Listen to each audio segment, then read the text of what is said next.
Hello and welcome to all the men and women of the West. I'm Joe. Today we're continuing the Rohan podcast, wherein I'll be following the story of my favorite nation in the history of the Third Age. In the year 1635 of the Third Age, the Great Plague struck Middle-earth, slaughtering thousands, with certain nations such as the Shire and Gondor having suffered a great deal to it, but none more so than Rhovanion, which lost half its population, which destroyed its economic capabilities, its military capabilities, and left it utterly unable to properly defend itself, so that in the centuries that followed, Rhovanion was left fairly weakened, with the Easterlings for their part similarly afflicted, so that they were unable to mount a proper attack on Rhovanion. That being said, there was an invasion that took place 1851 of the Third Age, during which Gondor was to be dragged into this war.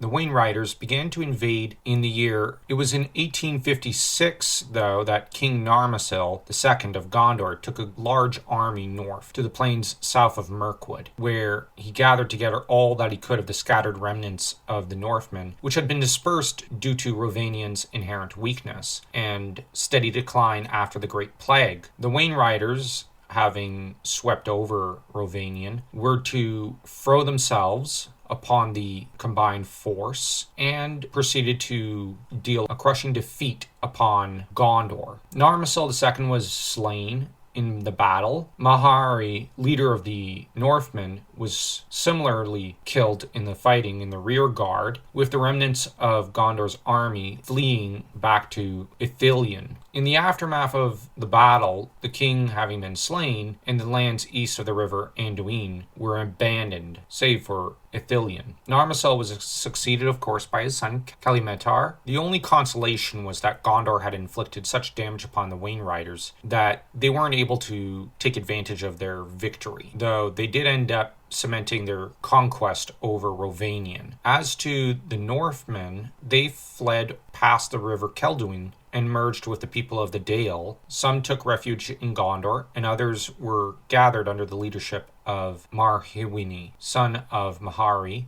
Marhwini led his people north between Anduin and Mirkwood, eventually settling east of the Great River in the Vales of Anduin. He was joined by a great many fugitives who came through Mirkwood. There was a great many Northmen who weren't so fortunate as to become part of the Eotheod, but rather were enslaved by the Wainriders in their former lands. I mention the Eotheod because a great many who fled west were to become the ancestors of the Eotheod. This defeat is rather akin to those inflicted upon the Atlanteans after the Great Cataclysm in Howard's Legendarium, during which the Atlanteans were reduced to barbarism by the Picts after they had begun to climb their way out of it. In the case of the Atlanteans, they later became the Cimmerians, the ancestors of Conan's own people, and so Conan is descended from the Atlanteans. In the case of the Eotheod, they were descended from men and women who had escaped the Wainriders, with the Easterlings often acting in a similar manner to the Picts from Howard's Legendarium.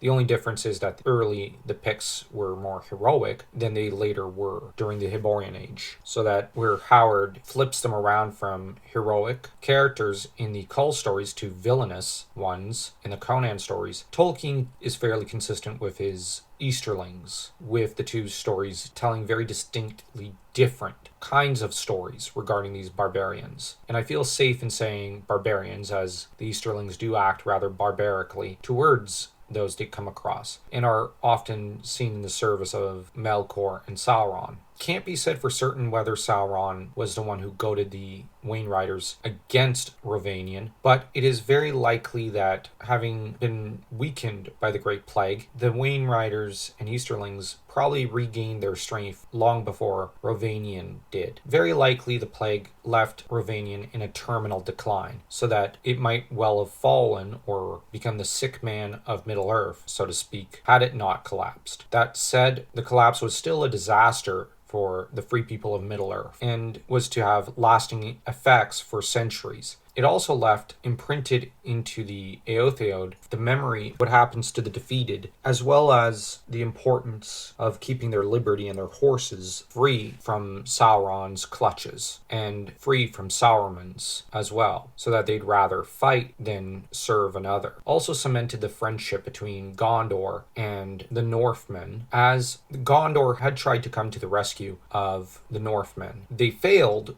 but the attempt was still sincere. The defeated Gondorians should be regarded with considerable respect for trying, at least, to help Rhovanion, which had served previous something of a buffer state between them and the Easterlings in the east. If you enjoyed this video, don't forget to smash that like and that subscribe button, as though you were the riders of Rohan charging down their enemies.